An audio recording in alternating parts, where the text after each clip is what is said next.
It is the year 1983. The movie Angst takes us on a psychological tour inside a deranged killer's psyche.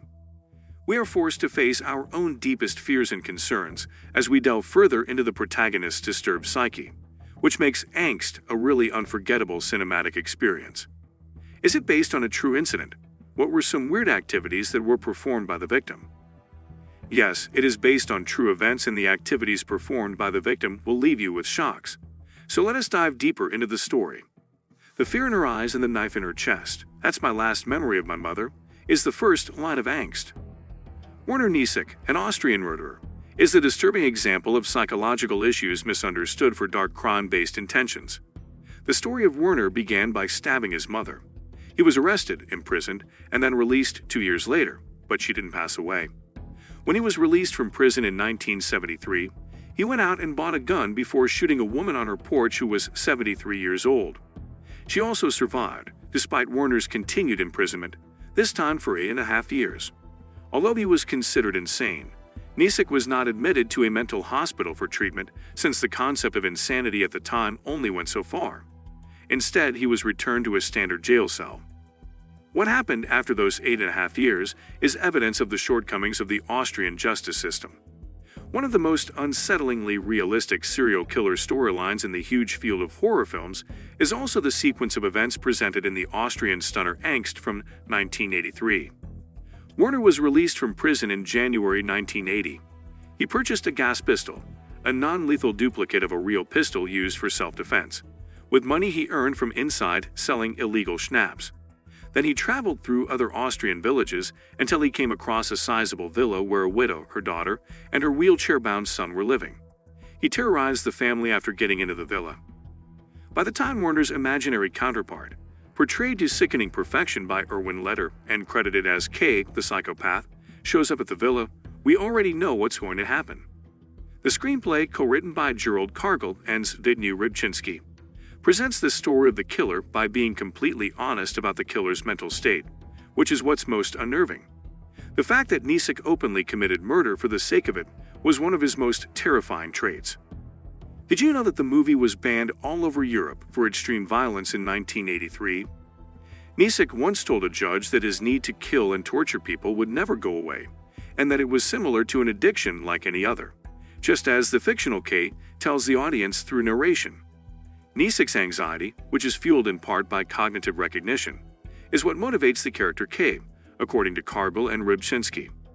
K acknowledges to the audience that as soon as he leaves the prison, his blood desire will return because it has to. After that, he goes on his most violent rampage yet. Angst is physically emotional, in addition to being psychologically distressing.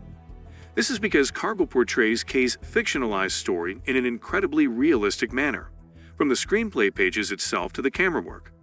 K narrates to the audience continuously throughout the film, seldom ever having any dialogue with anyone.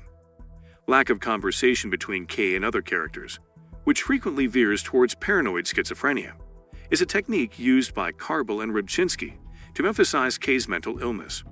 The narrator's perspective highlights the confusion in the murderer's arbitrary brutality by revealing his mental process as the killings progress. He says, "I was in a state of mind that excluded every kind of logic at one point. The fear I had was about myself." He later tells the audience how he had envisaged the incident turning out differently, but the senselessness meant a loss of order after becoming aggressive at the villa. He knows what he is doing is wrong, but cannot stop himself, continuing an unsettling loop. Later, when he gained back a stable mental state, he tried to revive her, but all his attempts were futile. A paradox in K's story is how the cruel and gory violence contrasts sharply with the narrator's apparent reason. K is the embodiment of pointless violence due to this paradox and his dullness. For instance, he pauses for a breather and swigs huge gulps of tap water from the kitchen sink in the middle of his savage assault on the family's villa. In horror films, this isn't typically represented unless it's done to try and make a dark joke. Here it serves to anchor this sequence in commonplace activity. For K, torturing and killing are no different from drinking water. Even K's initial movements around the property, which are anxious but not particularly hurried, show how unthreatening he seems to the outside world. He embodies Hannah Arendt's well-known statement on the banality of evil, and that makes him even more dreadful. Kargil and Radchinsky decide not to wander far from the actual details of the killings either, keeping Angst grounded in that realism. Everything that the real Werner Niesek did to the genuine family of three that he murdered in 1980 is depicted in the villa sequence with Key. To make sure the elderly widow would survive his torment, Niesek took a break from beating her at one point to give her medicine. A poignant picture from the script is when the elderly woman's dentures break on the ground, symbolizing how the killer has devastated her old age and frailty. The wheelchair-bound youngster was beaten to death and then drowned in the bathtub. In the end, Niesek spared the worst for his 25-year-old daughter, who he brutally tormented before killing her. Kargil elaborates on this most recent murder in a gruesome and revolting scenario in which Kay's wrath is completely unrestrained. It contains a lot of gory information, so it's definitely not for the weak of heart. In addition to the plot's accurate portrayal of actual events, the villa murder scenes are enhanced by the camera work, which places the audience in Kay's position. A snoricam, a camera mounted to the actor's body and typically facing the actor, is used in many of these shots to give the impression that the actor is stationary while the rest of the scene is moving. Kargil equipped lead actor Leder with a snoricam, positioning it occasionally in front of him and occasionally to the side. By keeping the camera close to Kay, the perspective of the film is solidified as being solely through his eyes. Angst is able to immerse its audience into the actions and speech of a true psychopath thanks to the snoricam work and the psychologically inclined narration. Werner Niesek was, by all accounts, a system product.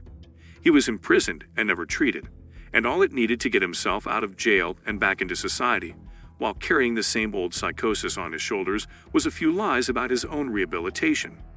Angst investigates this as one of the numerous shortcomings of the justice system that have been perpetuated, whether in Austria or elsewhere, due to a misinterpretation and disjointed approach to the treatment of mental illness and disorders in criminals.